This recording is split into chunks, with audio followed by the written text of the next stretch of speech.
The president shook quite a few hands this afternoon. One of the first belonged to Ken Wetzel. Fox 10 News reporter Jeff Barker is in our newsroom with that story. Hey, Anissa, how you doing? You know, we've talked about a whole lot of stories, hurricane stories, and some of them kind of run together, but the ones that stick with you are the ones about the human spirit. This is a story about that human spirit.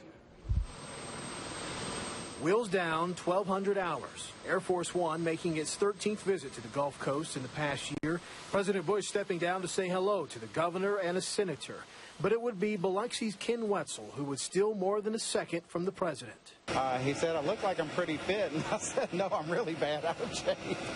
Wetzel was handed a very rare U.S. Volunteer Service Award for all he's done since Hurricane Katrina.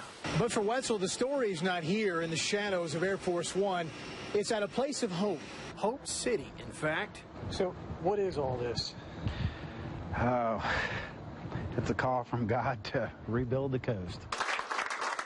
It didn't take long for Wetzel, his wife, and 2 children to get back to Hope City after his tarmac ceremony. Preparations had to be made for Wetzel's crew to begin building another house for another low-income family, free of charge. It's happened over and over again in teamwork with the national organization. Several hundred projects. Wetzel's family lives in a rental home. He hasn't even started to rebuild his own house. That would mean he would have to face the old neighborhood, where he says 7 people died during the storm. You know, the people who were killed were lifelong neighbors.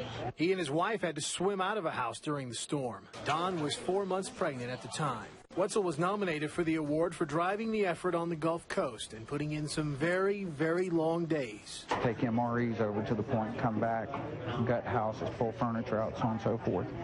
Then in the afternoon, in the heat of the day, we would load up and carry water and ice. And then late in the afternoon, we would cut trees. At Hope City, everyone takes a moment to congratulate their leader, and he puts on his new pin. That's when the moment finally hits him.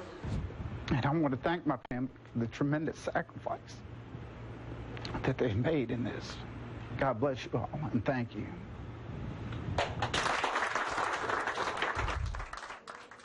And Wetzel will receive another national award tomorrow from the Hope City Foundation. Guys?